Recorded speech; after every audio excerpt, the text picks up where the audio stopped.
John Mayer, yep. Yep. Trying to see if we can get some again, because now that I think I have found a thing that will keep this thing a little better. Okay, and actually, the delay is just going to confuse the hell out of me sound-wise, so I'm going to lose these. Alrighty.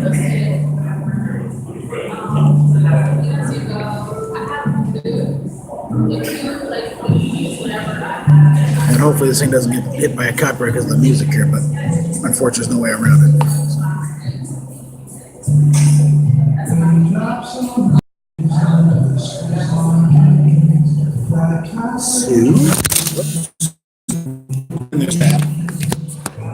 There we go. Yeah. Oh, you take it outside, but then there's all the traffic noise. So.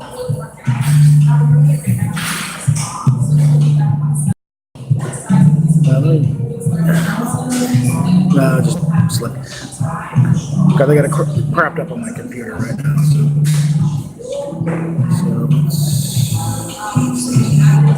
let me dig up a few links here to post in the comments. Otherwise, I will just do weird things. Might cut off the stream so that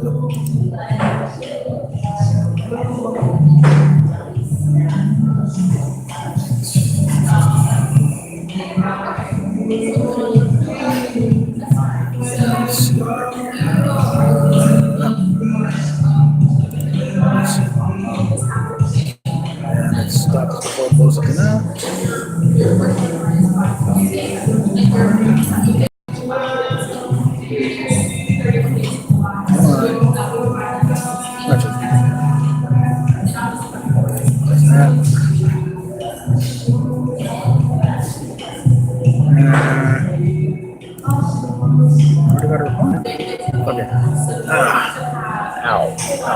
Okay.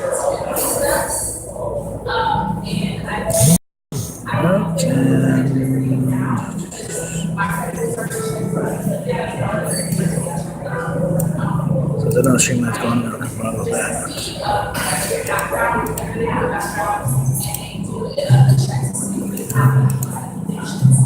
Just coming in late. It goes up there. But I guess we can get something going here. And any questions, topics of discussion, now's the time.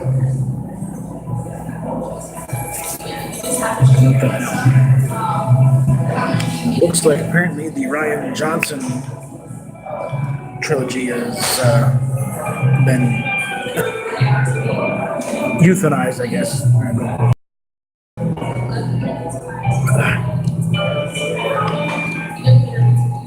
So probably the less said of that, the better, I guess.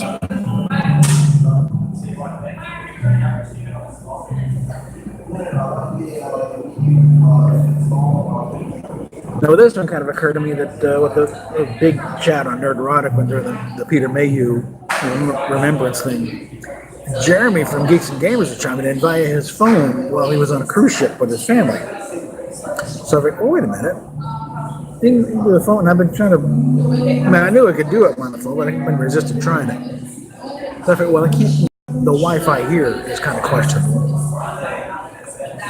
So, as far as I can watch chats easy enough, but tried to join in on one. I was always kind of iffy. And I think I've detected new allergies I have never had in my life. At this late age, something in eyes. But well, okay, what the hell? Give it a shot. Try the phone he has used for the camera part, and I can monitor via the computer, which is currently sitting on it, and do the comments. But this could solve a few problems short term.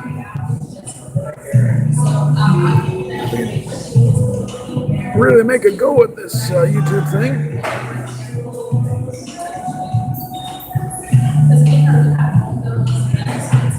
And also thought it easier to keep track if somebody else shows up or somebody else pops on that's like, oh dear, Doomcock's on. Well, I'm dead. No one's gonna go see me now.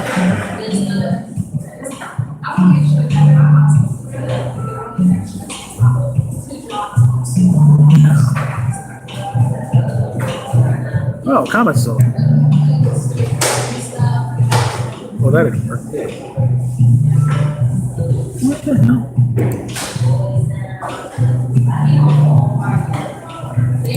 Yeah, it's weird. All kinds of weird things. And that.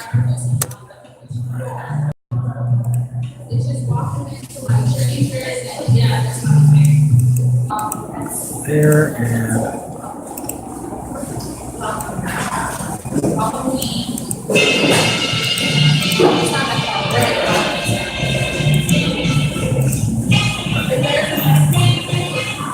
there we go.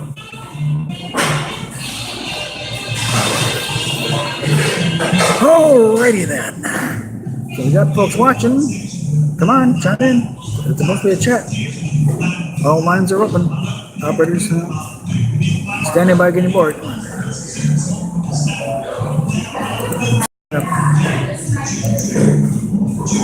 a look and see if I can find that. Now the things aren't quite so overloaded. More of those. Okay, go this way.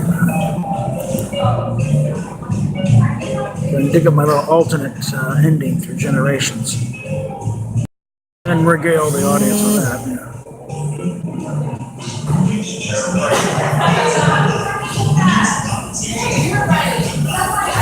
No, I could always move this to the car. Problem is, I leave my computer in here and guarding and all that stuff. And well, it'd probably be fine. That's kind of rude, I think. So.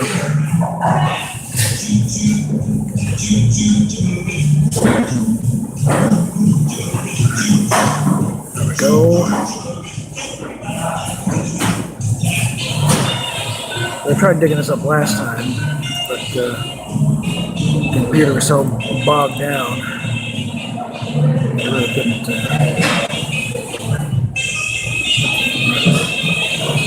Generations alternate ending. Here we are.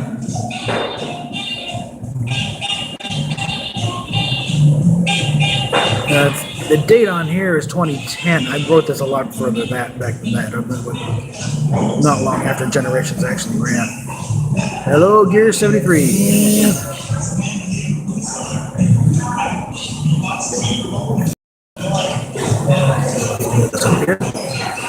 Okay. This is what I wrote. I'm trying to, kind of think, well, you're so smart, what would you do? Here's how I do Generations. Would have fixed everything, and I think it would have left the theater a lot happier. Let's see. The movie is unchanged up to the point where Kirk and Picard leave the Nexus and confront Soren. At which point they ultimately fail to stop the mad El-Arian. The missile still goes off, and they wind up right back in the Nexus. Well, Kirk and Mark, that didn't work. We're picking up the wrong time period, Picard surmised, but I can't just throw him in the brig without some justification. Wait a minute. Didn't you say he was on the Enterprise B? Yes, when it encountered the Nexus, you were... Yeah, Captain, go back to whatever point you wanted before this mess started. I've got an idea that just might fix everything. Picard paused and said, I hope you know what you're doing. So do I. Two men shook hands. Good luck, Captain. You too, Captain.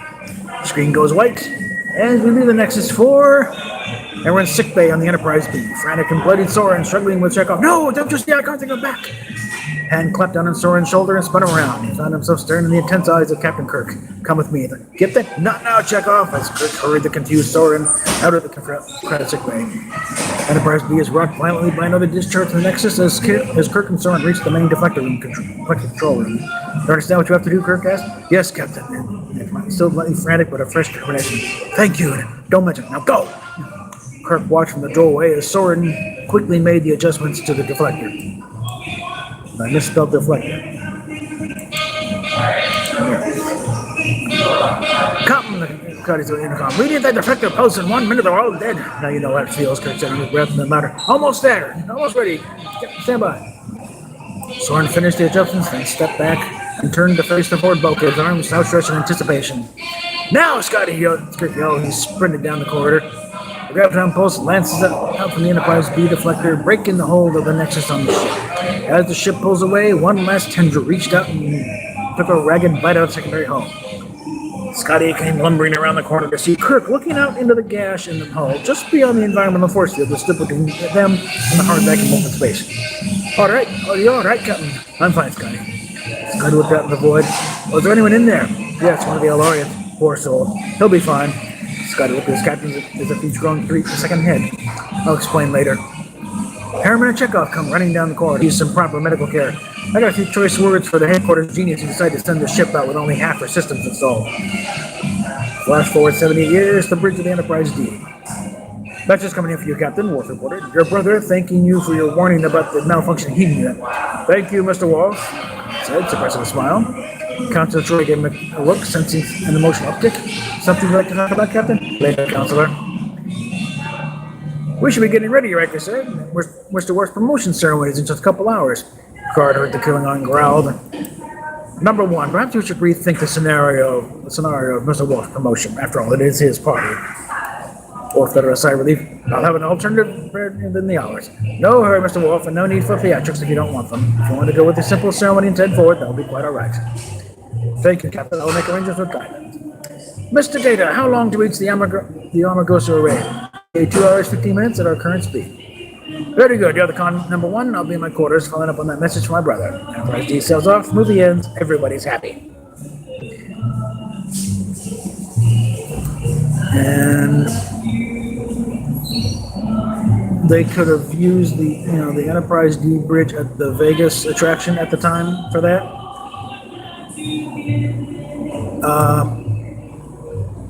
Yes, they changed that. And for the other thing, I think it's still the quarters up because they're using them for Voyager. But yeah, it could have been accomplished fairly simply, and it could almost do it now. I mean, as long as well, Shatner's not quite in good a shape as he was back then. They might have a problem nowadays, but you can almost shoot that today. But anyway, that was my take on it. That's true, they should have to do CGI nowadays, but no.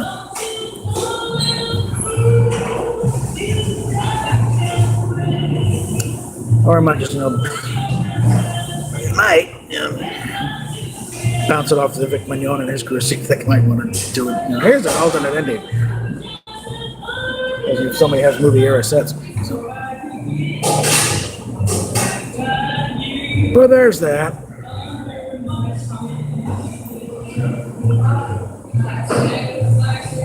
More than nothing, I might run it, because we're still hoping to get up to Kingsland later this month. So, let's see, today's the 9th. The fan appreciation thing, well, okay. Like I said, I wrote that way back, not long after the movie ran, I think. I first posted on the whole AOL message boards when we were discussing the whole thing.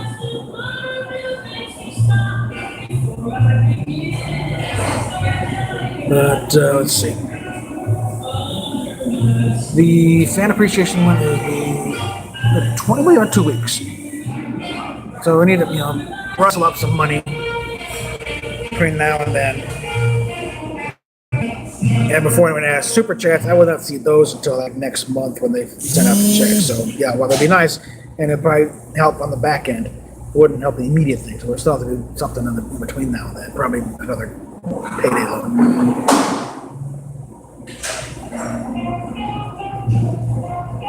Oh, near mouth and Gene's ears. Okay, here, can you know.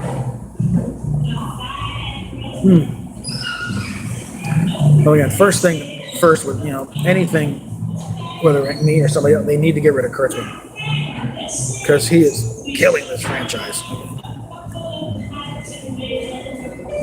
And somehow they got into his head that he knows everything he needs to know about Star Trek, and his word is law. Anything that's the last person in the world that should be running this thing right now. He clearly does not know what the hell's going on.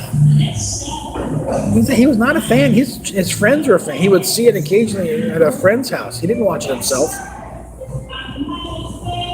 Even Orsi, who was supposedly was a fan. I've heard of him. He really didn't get into it the Next Generation. Yeah, I do have a cat. And he'd, be better off than just randomly walking on the keyboard.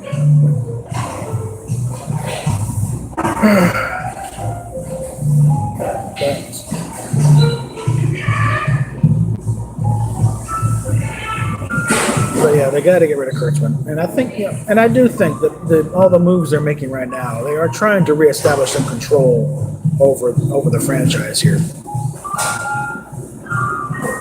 And I think at least they're kind of keep things from getting worse. It's about all they can do at this point, and start pushing Kurtzman into a position of irrelevance.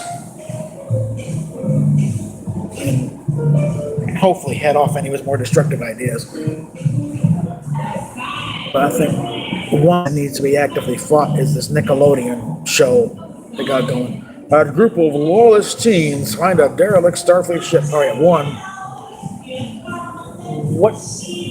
How the hell is Federation culture? We're seeing going to produce a bunch of lawless teens. Okay, you got to think. What? How in the Federation society would this even be possible? And allowed to get to the point where they could go off and then find a ship. And then also, you got to remember, that's probably the way to go. Just go back to the classic. But again, it's pretty well established. Starships have transponders, disaster beacons. And for one, they fire that ship up. It's going to start broadcasting its location back to Starfleet. Saying, hey, we're here. And also a little something, that was they love the Wrath of Khan so much that they keep forgetting what is in it, like command codes. They come within range of a Starfleet vessel. All they do is punch those command codes, and they will shut down this ship immediately and come in on board over and say, "What are you doing with this vessel?"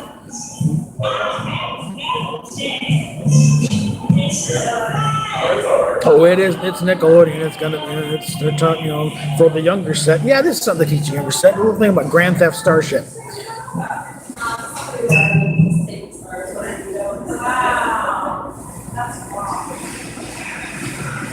So yeah, this is just, I don't know what kind of message they're trying to send here. Okay. But so I got adventure and salvation, whatever the hell that's supposed to be. What, one of these kids kill somebody and they're going to try and make it up? No. Why are we locked in there? All Klingon students are otter students.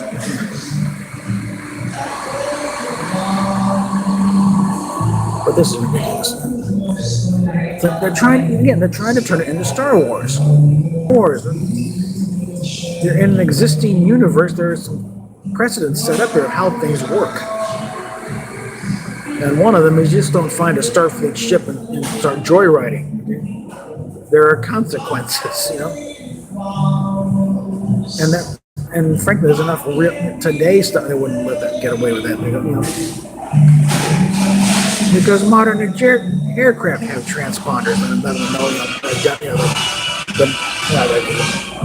ID for the ship and the position, whatever else. So So you think suddenly a starship's not going to have that?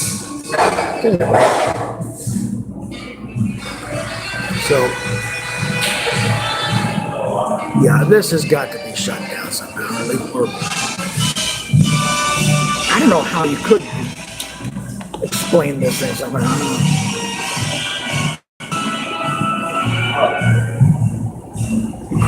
Must have,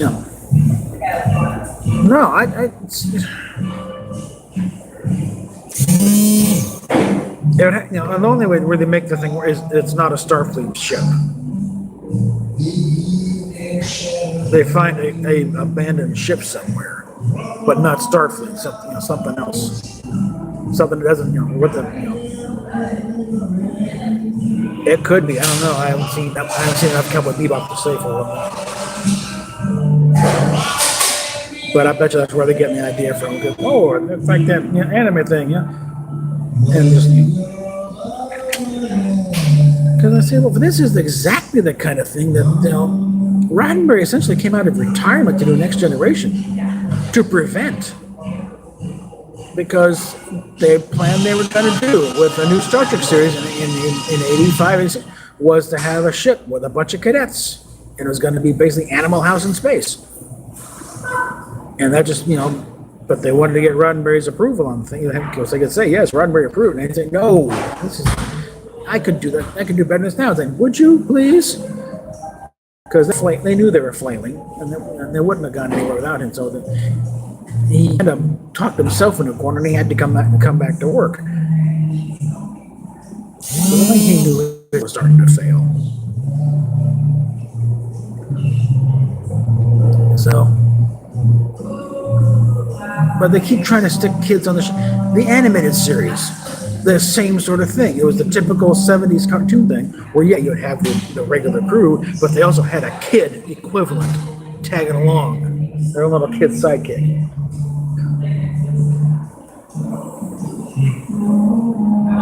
Yeah, the Red Squad with the Valiant. But even then, they didn't steal the ship. They just, the adults were killed and they were the only ones left. And you had enough of a backstory there to build up. I don't know, they shut off the transponder or something, so they didn't know, they harder to track or whatever. But yeah, it's been done. Even within Star Trek, it's been done, and they had to do a few gymnastics to get there.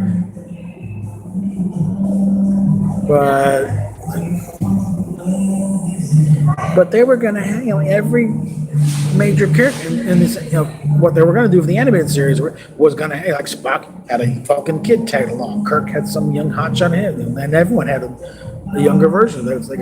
Well, you see, Timmy, this is the way thing. And no, that wasn't me stamped down the thing right there. Saying, no, we're doing Star Trek. We're doing Star Trek.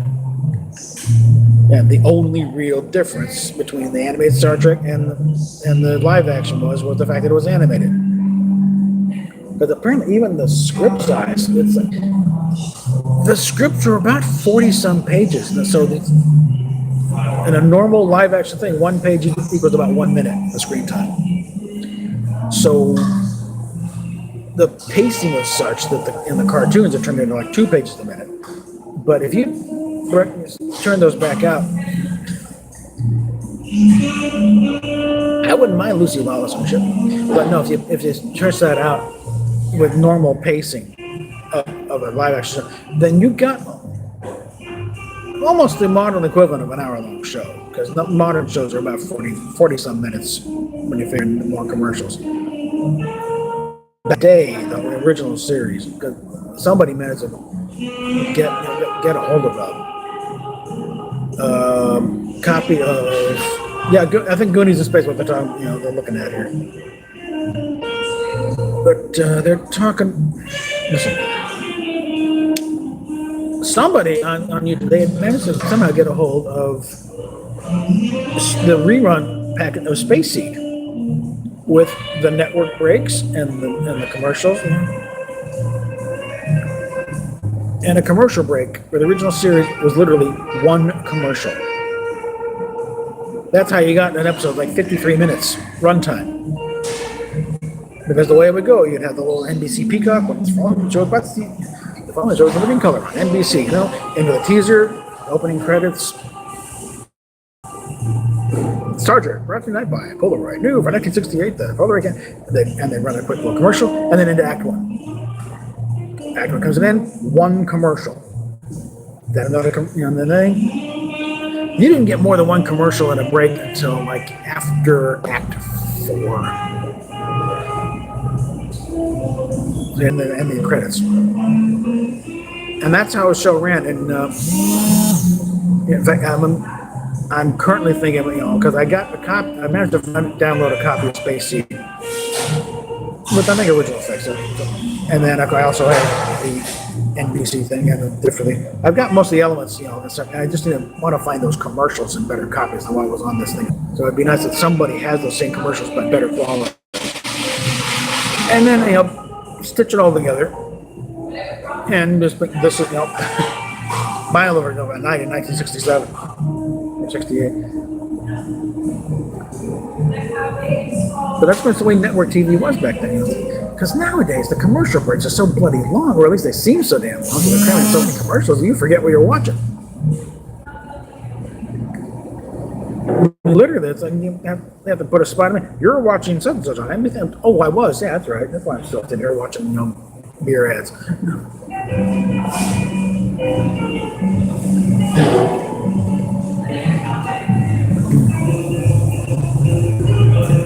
But yeah, I'm wondering if maybe, I don't know.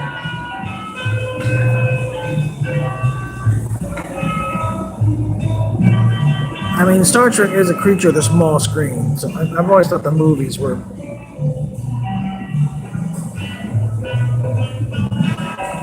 It'd be a repeat, because they've already done the season finale, but so they'd be running the repeats right now on Orville.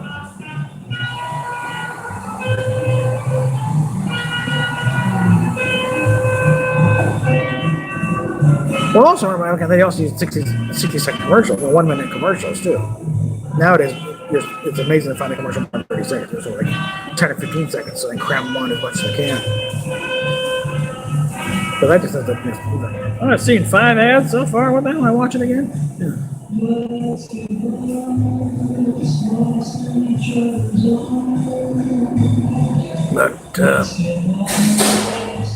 But I'm wondering if the Star Trek balls on the small screen, but maybe not regular TV anymore. Maybe it should be like a Netflix or type of thing. I don't know. The world is changing too fast in strange directions.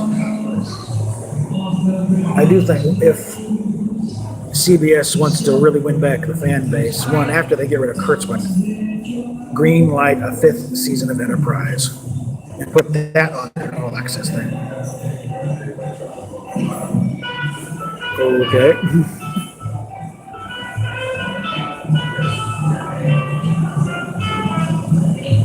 We're getting to the point now. It's like, you total up all your streaming services, you're paying as much, if not more, than you were for cable.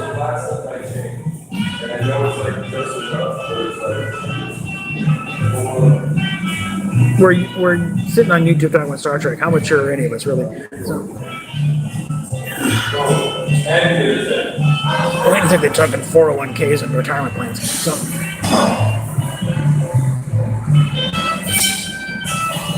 I think they couldn't afford the rights to do much. And plus, they wouldn't have the rights anyway. That's Disney now.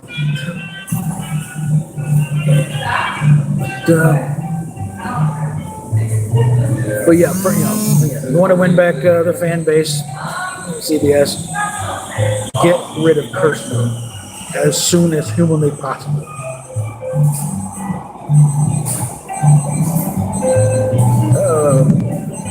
The Starship Swine Trek with Captain Link Hogthrob. But then it's like, green light, a 5th season of Enterprise, kind of, correct the error that Les Moonves perpetrated by pulling the plug. He wanted to pull the plug after season 2, but the show, the head of UPN managed to appeal to. No, it's getting in better. It's gotten decent rating. Okay, fine. They let him get out as far as the season 4, but that was like, that's it. wrap it up.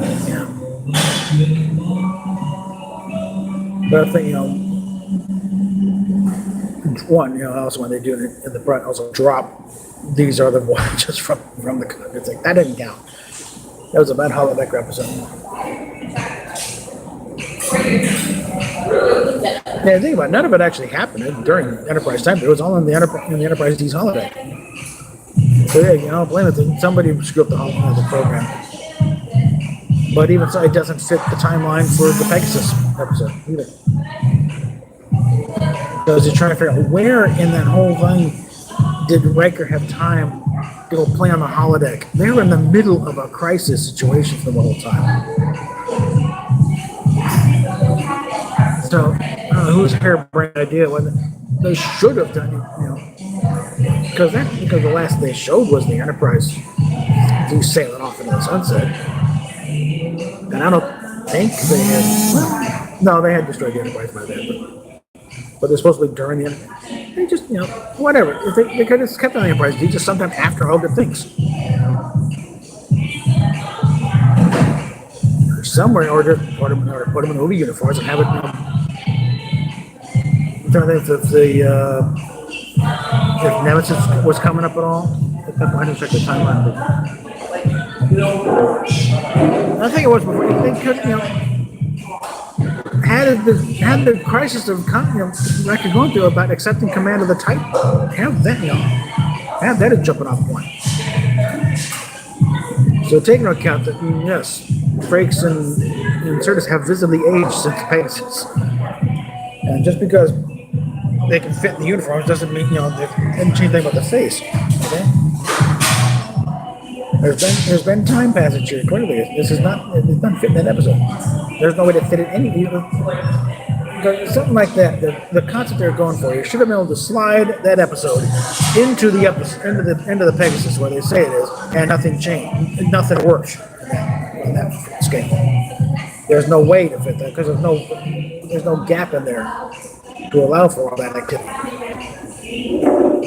So it's just another error all around. That's why they ain't apologizing for it too, because they also wind up with basically the Enterprise characters guest starring on an episode of Next Generation.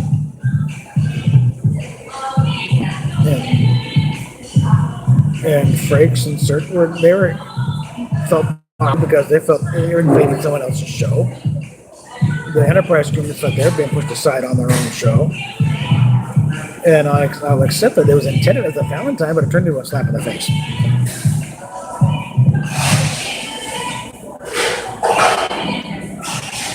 So, because there are a couple of events touched on, I can tell you, as it stands right now, looking like these are the voyages will be listed in the concordance. It's one of those that kind of touches on thing, but it's going to be a real heavy asterisk on that thing because it doesn't, because of other situations there. This one probably didn't. What's depicted in the thing probably did not happen as they said. So Rutherford and Riker needs to up his game as far as where he gets his holograph programs.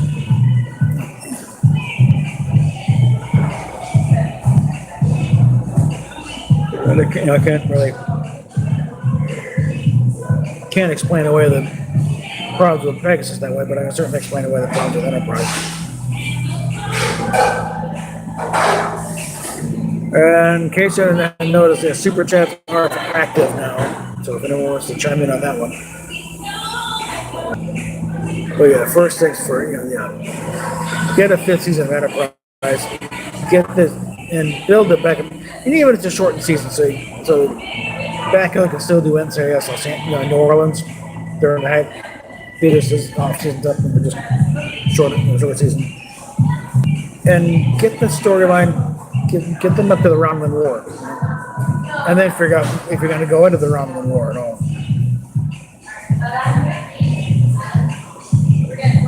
And maybe go into that time period where the early days of the Federation actually getting established. And how much but of course, the big thing is also bringing experienced Star Trek writers. Well, the Dominion War is one we actually saw. Everything else was about some historical thing that happened a long time ago, but we don't do that sort of thing anymore. What could be amusing is they actually, because now that the animated series is canon, and there's no argument again. But I say no. The animated series being non-canon was really more of a convenience for the fact. Oh, not okay. Oh, yeah, I was hoping that somebody was just at the very last thing of the discovery of the universe. Pharaoh was saying, end program. That was the worst holodeck program I ever saw in my life. Yes, the animated series is canon. But basically, it being put aside was more of a legal convenience because at the time that Next Generation was being developed, Filmation was in the process of shutting down. Or was starting to scale back operations. And there was the issue of what to deal with their licensed properties. Star Trek was only one of them. They did a lot of licensed stuff. And so the question of who actually owns this show. Because Paramount did not produce, the animated series. Filmation produced it. Paramount just distributed it. And because of that, there's a matter of who has rights to it. And Roddenberry had a little habit of playing a little fast and loose with the truth and telling people what he felt they hear at any given moment. Spock's brain up compared to stuff on compared to some of the stuff on Discovery, Spock's brain is rendezvous with Rama. At least it has a coherent plot. And the characters are not wildly out of character. But it's kind of a thing of rather than admit that there was a big chunk of Star Trek that Roddenberry, it's not canon. You can't go there. And I think a lot of people kind of made their own conclusions from there.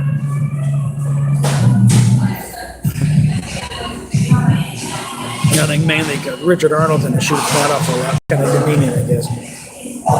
And that's probably why. And Richard Arnold, I mean, a nice enough guy, but let's be honest, he was Gene Roddenberry's errand boy. And Roddenberry liked to get a lot of titles than actual origins.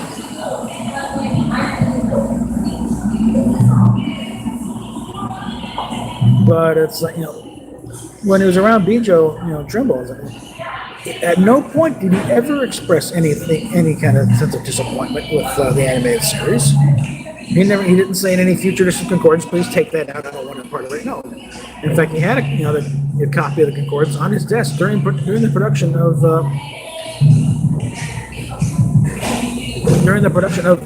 Next Generation. The Concordance was there, and the animated series was in the Valentine version. So.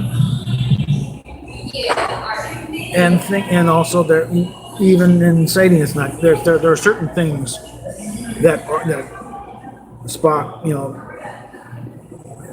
there's something about Spock's early childhood and going to the Cosmo and stuff. That is canon. What they said is not. It's not go there where he's goes back to 30 years and saves himself as a child. Because that's the story specific. But the general stuff, like Captain April being first Enterprise captain and other things, which also kind of thing you can't be kind of pregnant. Okay, so there's arguments for being canon even then. But really, for the most part, it was just the stories themselves were off limits. Like, say, you had the return of the 30-foot tall Spock from Infinite Vulcan. Then you're talking, well, most of it would still, you got to pay the original author, in which case you won't, you can't demand that check. But also, Filmation would be one that percentage of that action too. And Roddenberry was not one to like long, detailed explanations. You just cut it off the passage. No, it doesn't count. We're not going there. We're not doing animated series. They don't count this. Everything was all wrapped up, and all the lawyers got paid. And then suddenly in Anakin DS9, there's references to animated series and stuff. Core mentions his ship, the Cloth, the Clothos, and I think the Clothos, but his ship in Time Trap. That was it. That was his ship, the D7, or D6. And T'Pol mentions the Cosmos, and then the fort, and go to the fort. I think they said it's a sailor. It looked more like a Lemata, but that could be somebody messed up a reference there. But either way, and Garrick talked about Edoan orchids. Edoan, that's Eric's was Edoan, so I did Edojan, that'd be a conjugation. But they started sneaking in references to the animated series on the later series. Once that all thing is wrapped up, and then Paramount could say, yes, it's ours again.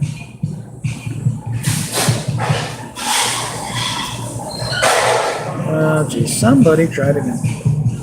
Hold on. I gotta take on somebody here. But the big telling thing about where animated series stands with regard to the rest of everything else, because Filmation is releasing a lot of stuff on home video.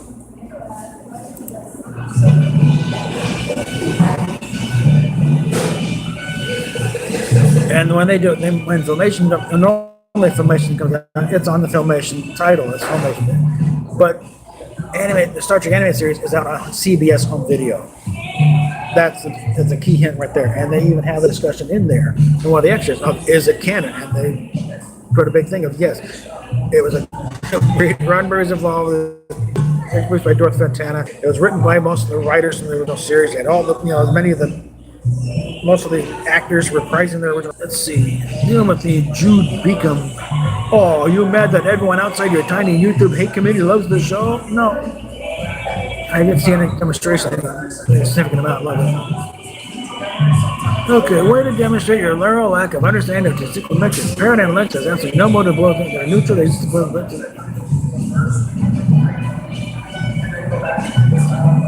really? They run complex regressives based on a myriad of factors and weighted appropriately to account for negativity. I don't shit pile.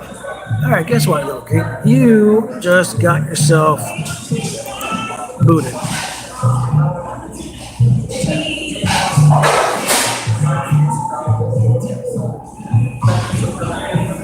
But let me tell you something. I will put up with a lot of stuff comment-wise, but the second you start going personal, you're out of there. All right.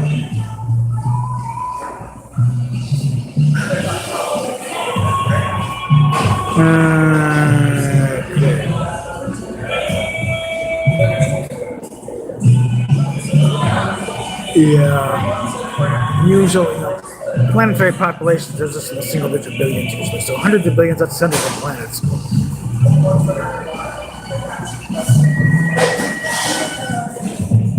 And I think you're extrapolating a bit there, because Vulcan has always been a rather harsh planet. Yes, it has been shown there are some large bodies of water, but or a sizable water. I wouldn't say large on a planetary scale, but there comes you got to explain a few things.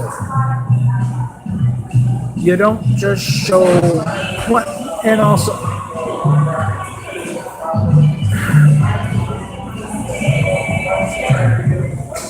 you have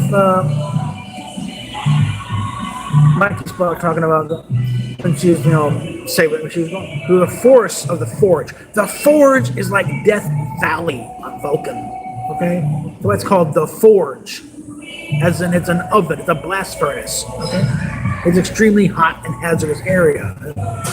You don't have big leafy trees in that area. Okay. So yeah, I can almost kind of give a pass for Sarek sitting on the shoreline watching the waves lap in. Okay, maybe they're at a beach house somewhere. Okay, they sure as hell are not at the main house at Shakar. Okay, because that's in the middle of a freaking desert. And yeah, what you're talking about, that war, that was probably a few thousand years previously, when Sirach first came in, started pushing the philosophy of suppressing your emotions and going for logic.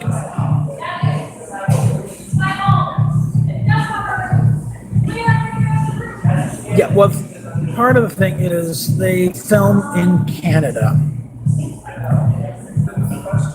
80 miles out of town. Yeah, right up the high desert, around, like Vasquez Rocks,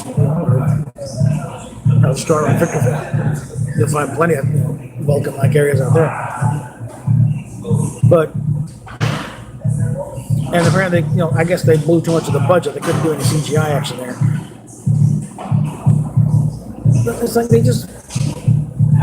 it comes across like they got a list of, there's a place on the, I'll call it the Forge or something, but I don't think, what is a forge? Okay.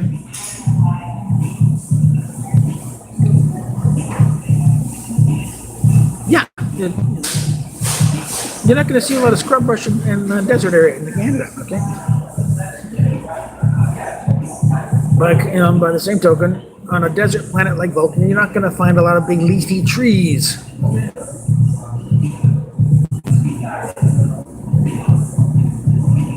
And the emotional thing. They brought him in to teach Spock empathy. God. Vulcans are not unemotional. Vulcans have all the range of emotions that everyone else has. And in fact, much more intense than humans have. That's the problem. That's why they can't just try to control them. They can't control them, they can only suppress them. Because when they start to let them out, they tend to run a little wild.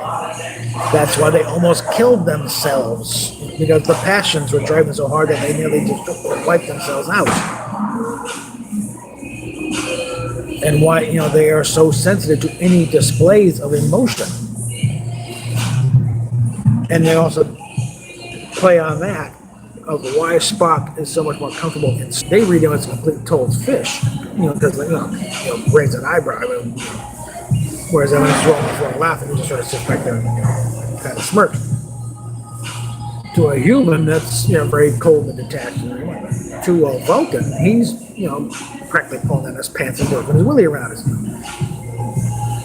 Any display of emotion is very frowned upon because it's something that you keep it to yourself. It's very, very personal and private, and if you want to show it to your wife and you get a little emotional to your wife in your quarters, that's up to you and your wife. But the general people, no, you don't do that. You don't crack jokes. You don't smile. You're out there. You stick to your business. So the whole idea of having to bring somebody, what about his human mother? I think you would have a little more impact on the way he works with, and you would listen to her mother. It's just the whole approach was idiotic, and it's one excuse after another. We got to have her in here, even though it makes no sense whatsoever. We got to have her in here because we got to have her in there. Just because. Don't question these things.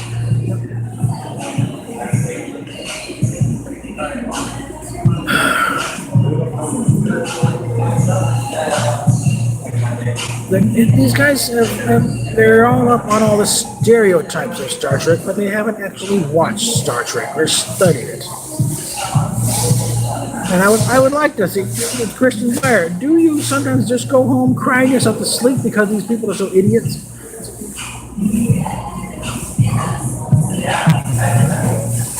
Okay, Spock's brain, I keep coming back to Spock's brain here.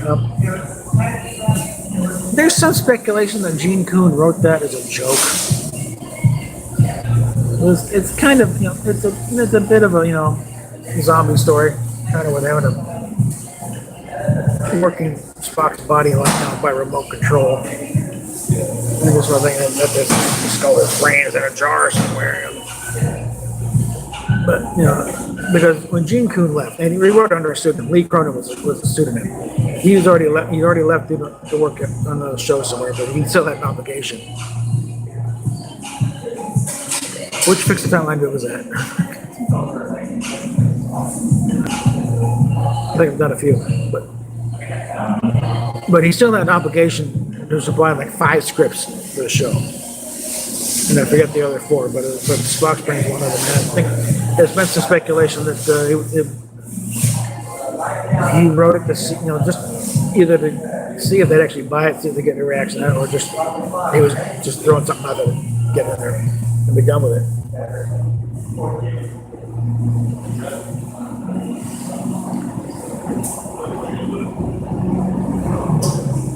Yeah, I don't know where that's from, frankly. I think it's, mostly desert.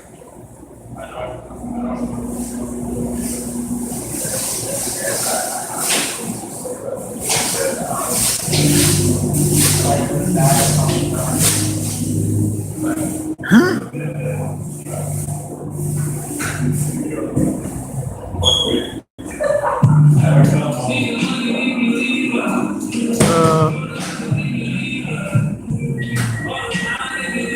This guy goes through what portal?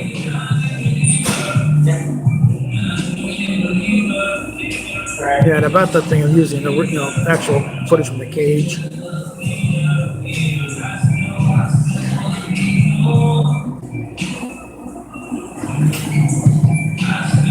Oh, that one. Oh, that. Okay. Oh, jumping around here again.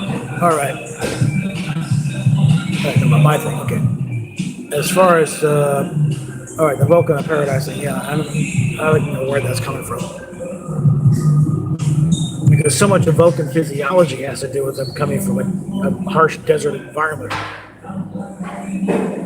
Like the inner eyelid there, that's because of the Vulcan sun.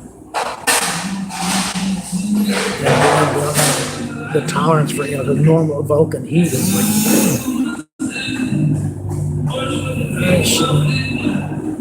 Okay, I've tried what you were talking about because when was Vulcan ever cited as being in paradise? And that was just a wormhole. That wouldn't make kind of portal thing. It's the temporal wormhole. Oh, God. Yeah, don't be kind of chickens there on that because I think a lot of this little thing, it's the most popular show ever. Prove it. Let's see some numbers. Because until they start actually producing some viewership numbers, it's all crap.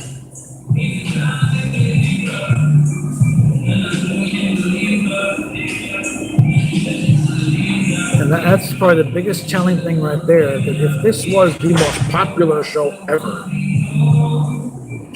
then they would be shouting these numbers from the rooftops. Because some of these other shows, we know the viewership numbers for them. We can look to various and point, yeah, they're doing this many millions of people. This is how many viewers they got. We have yet to see one solitary viewership number for anything of Discovery.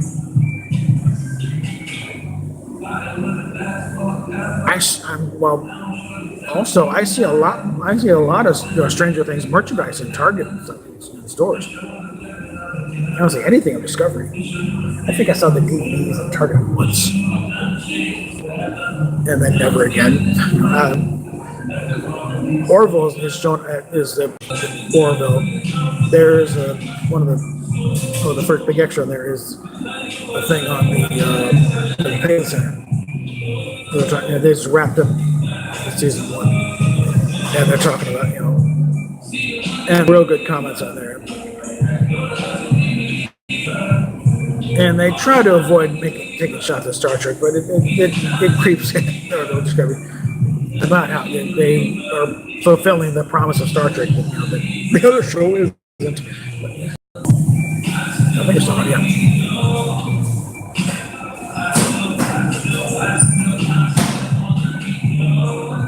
Oh.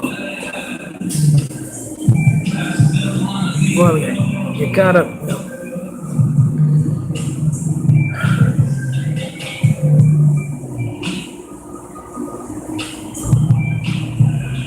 Well, that's people doing those. Say, "Oh, I'll go tomorrow," and they never go, and all they know is nobody's coming in.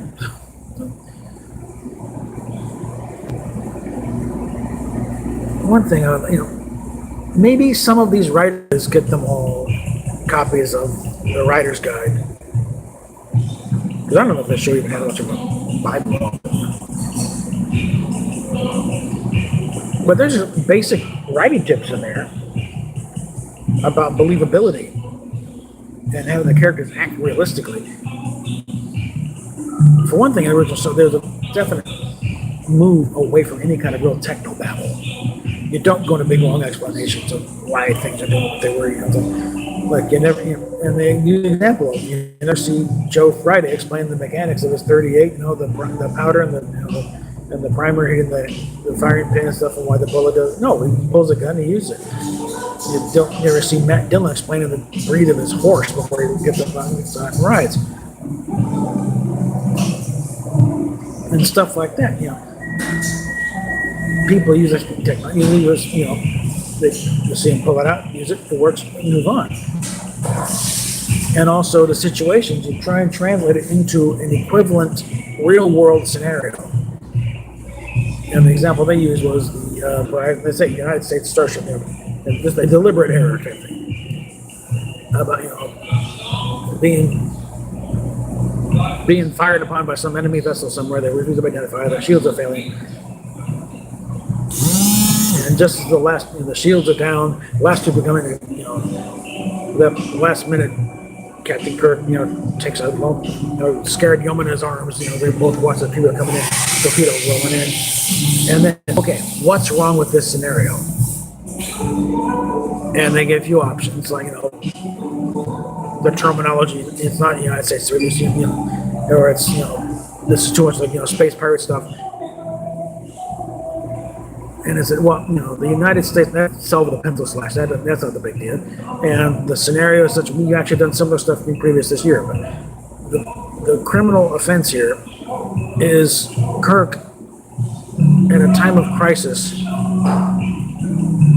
basically stepping away from the crisis to comfort a young woman. And use an example of, put this in a real world scenario. Around the USS Detroit off the North Vietnamese coast, and a VC gunboat's coming in, and they're firing torpedoes, and they're not stopping. Would the captain of the Detroit take that moment to hug a frightened young yeoman? Let's say, no, not if he's going to be a captain of any fleet we want to serve.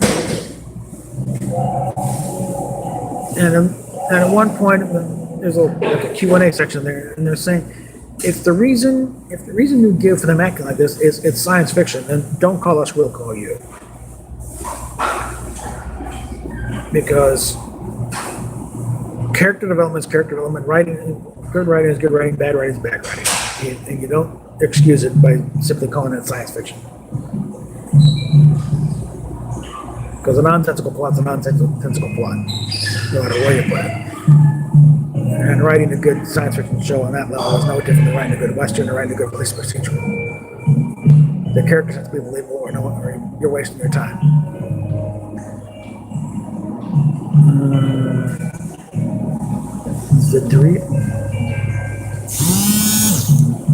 Vidrish?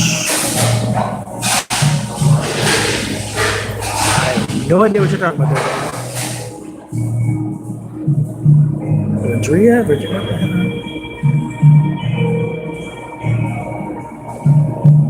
Was that the ones that was the Enterprise J was up against or something? Because I have no idea what these are you're talking about.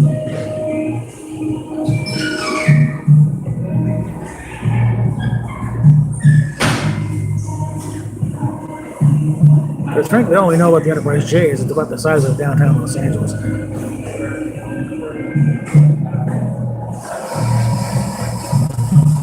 Because those nice cells are longer than the Enterprise D. It looks spindly, but those things are pretty damn big.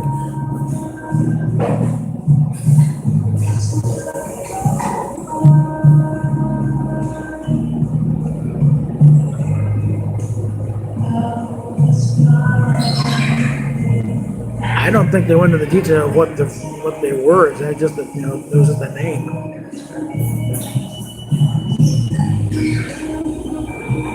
I don't recall anything about them being a corrupt federation, but whatever. I watched them once or maybe twice, but that's it.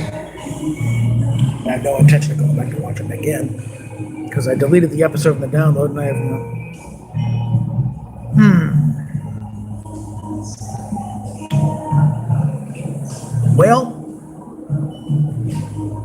Apparently, Paramount currently has control over the character of Captain Kirk. So, and I'm concerned because Patrick Stewart doesn't have the greatest creative instincts in the world. Remember, the Dune buggy scene was his idea, and that was the single stupidest idea in Star Trek to date at that point. Mainly because Patrick Stewart's gotten into off-road racing type thing. Ivan Iron Man Stewart is one of his got friends with him, and he into the off-road Dune buggy stuff. That's the only reason it was there. Because really, would Jean-Luc Picard really have much use for off-road Dune buggy stuff? And then you pound the fact that that entire scene and sequence was one big grotesque violation of the Prime Directive.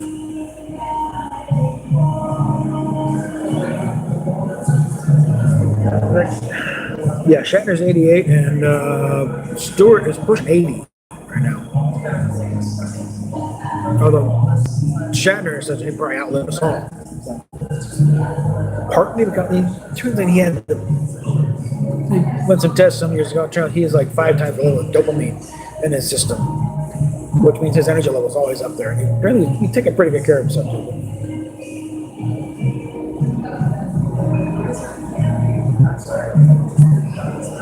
The rights issues are, to say they're complex is oversimplifying things. It's a mess. Apparently, Son of Redstone never really saw King Lear because it came up, and then it went. It's like there's the tendency to want to put it all back together because things work well.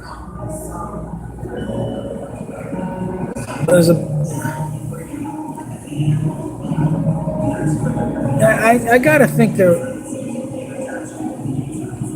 because the big thing like Paramount and CBS, there had to be a lot of situations where you had which property goes where, and I think it was a lot of these are movies, they go to Paramount, these are TV shows, they go to CBS. Well, Star Trek is both. Again, this is where the weird one happens. And then as long as they weren't making movies, things just chugged along fine.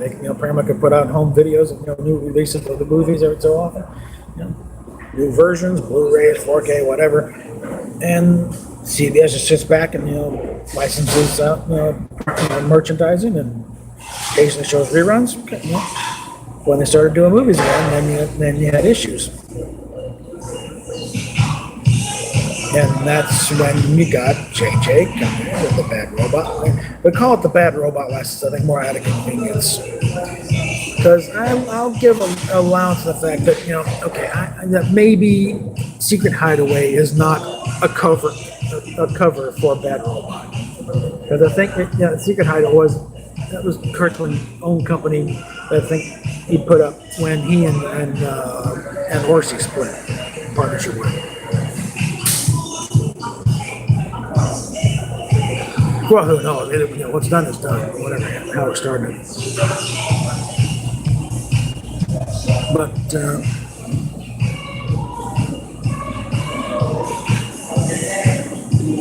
But apparently, when hearing that when Brian Fuller, when they accepted his pitch for a Star Trek series, and rejected Seth MacFarlane's pitch, which I'm pretty sure was the Orville. It was going to be all in CBS. They were the only ones going to be doing it. It was going to be canonical, and whether it would have been any much better matching up is out of question. Because Brian Fuller is not the friend of canon he presented to me. But it would have lined up better. There would have been probably more inclination of people going there to keep things straight. Because I think Doug Drexler was gonna be, was looking to be involved there, but once Kurtzman got involved, got out, and a lot of his friends got burned by the two. I think there were actually a lot of people were working on that. They got kicked to the curb when Kurtzman came in. And that's why Drexler hasn't watched it. But so much of the stuff is But I think it was a totally different type of story though, because the marsupial network was a terraforming thing. Because it wasn't an interplanet; it was within a planet. You got some kind of fungal network and then used for terraforming. That's what the tardigrade thing was.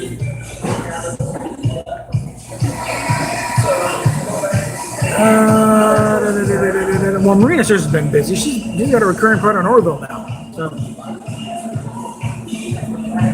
And I think also a lot of the because the licensees are not happy with what they've got going for Picard. Nobody wants to make the old thing. They couldn't give this stuff away. They're not even going to try. So they got So there's nothing to show yet because anything they show the thing is they have to yank it anyway because it's not going to match up with what they're going to sell. And apparently, what Kurtzman's done is gone rogue and filmed a lot of second unit stuff just for the sake of saying that he's in production. But actual, stuff with it, no.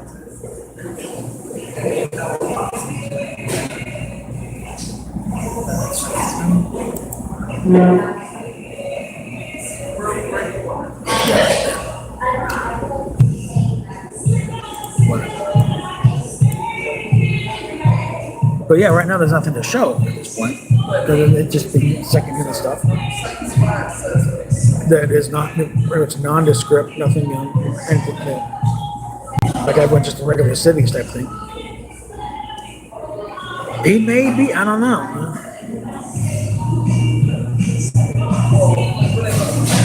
We'll find out, if they've actually ironed things out with the licensees. But if they're saying no, and after the path they took with Discovery, I don't doubt that they're going to try and get this thing shut down until they get something that they feel they can sell. Because they can't really afford to go ahead with this thing with no merchandising support. Especially they're talking like $400 million. Like, good grief. Between Discovery and this show, they're going to spend close to $1 billion. In which case, they won't have to talk about a merger. They'll be ripe for a buyout. And a buyout by Paramount, that's like being bought up by the local liquor store because Paramount's not in the greatest shape themselves. And if they can scoop in and force a hostile takeover on CBS, or CBS, they're crippled themselves.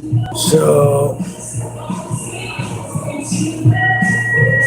but I'm this whole thing of Jean-Luc Picard in charge of Section 31, and the same kind of Section 31 we saw in Discovery, where they're not only not secretive, they're not going to try. They're like, oh, here's my super secret Section 31 bag that everyone knows about. They just, written by people that don't have a clue what's going on.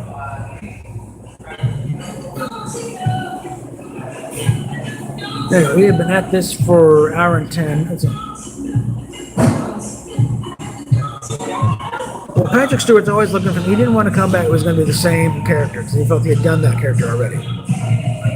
So I can understand them doing, trying to sell him on things. I can even see the pitch. I'd like to be M with your own team of 007s, And he still gets to be a bit of an action shark. Probably got him on his own ship running around, putting out, brush fires here and there, doing little spy stuff.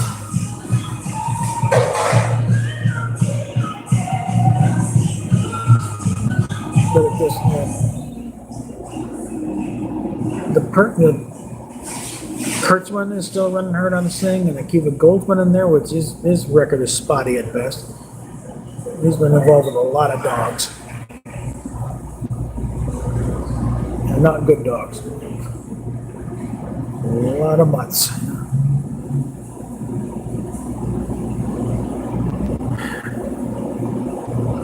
I'll just put it this way. A lot of shows have gotten further in their production than there's a lot a day. But also, we've underestimated the strength of those two little words, Star Trek, I think, because by all rights, Discovery shouldn't have seen the second season. And it definitely shouldn't have seen its third season. But still, just as reviled, probably a little more so, because their attempts to line up with Cannon have been insulting. They think they fixed it. What they do is we'll talk about. No, you don't just you don't get rid of it just by that. There's more to it than just it's a forbidden subject because you can't control everybody in the galaxy who knows about this stupid shit and this crew. You had the most notorious mutineer in the entire history of Starfleet. You started the freaking war with the Klingon Empire, and now you just don't talk about it. No, it doesn't work that way.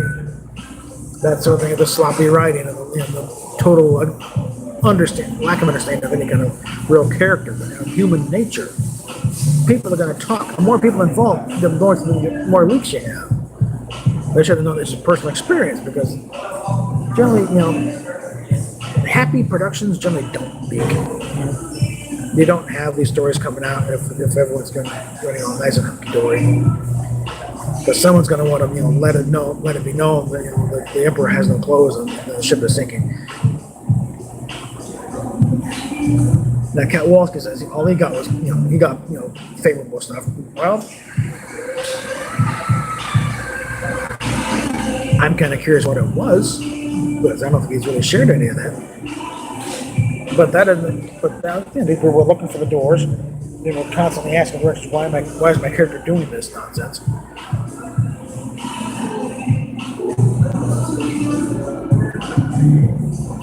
Yeah. And also, that's another thing. I would, after, doing Enterprise, get that properly wrapped up on that, get that bit of unfinished business done. The next one would be post Nemesis. And one thing I'll make a definite point of is that Romulus is there, alive and well, and not blown up by some freak supernova that threatened half the galaxy, which is such complete utter bullshit. It's not even funny.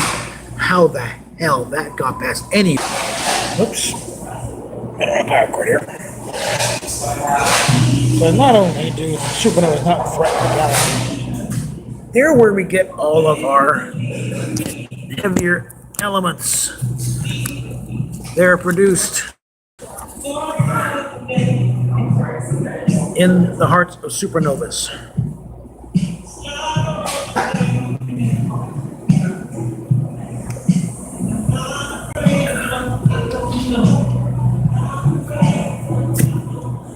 So it was just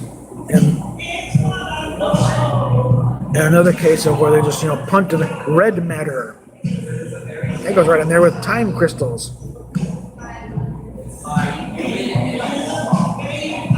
Yeah, that was coming. I wonder if they were trying to copy what it looked like in Star Trek motion pictures. No, those were not solar panels. Those were tubes for trams going across there. It's like, what? And Star Trek, they have fusion reactors for ground. You don't need solar panels. What the hell are you trying to do? Yeah, there are travel tubes on the Golden Gate Bridge. Star Trek was. So I don't know what the hell they were thinking. I like the theory that they were sneaking. That some of the writers and artists were sneaking things in as cries for help for the fans of it, like little lines like "Discovery's existence itself is the problem." It's like, yes, it is.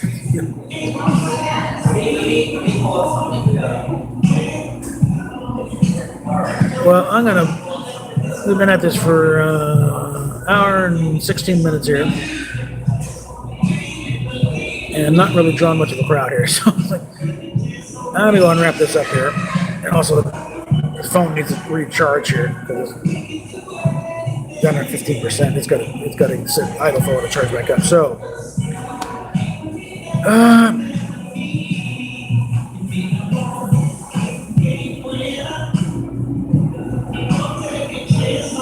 let's see. Let's look at anybody where it's No.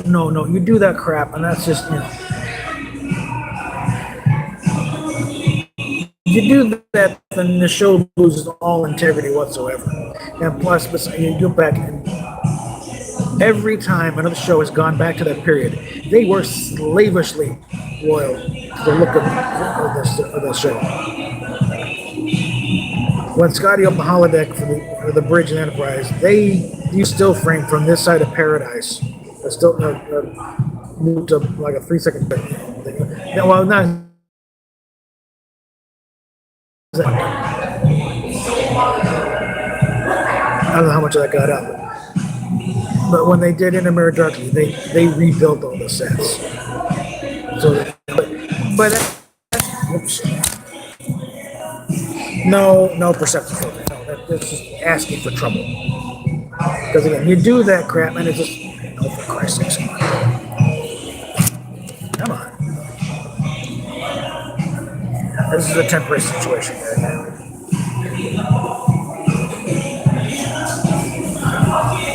Because that's the thing that you're just asking for trouble. You start pulling things like that. This ship looked the way that it should look. But what they did for Enterprise with the Defiant Bridge, that is how you do a show like that for a modern audience.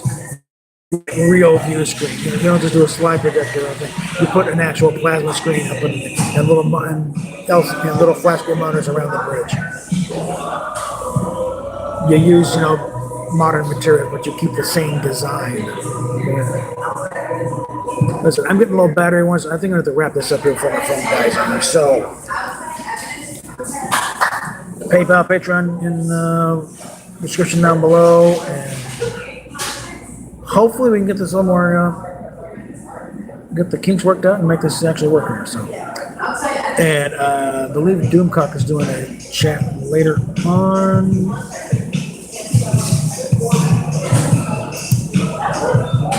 Coming up soon, I think. Eco-Taxi Fund just went live. I think I'll join up over there. So we will catch you later, guys.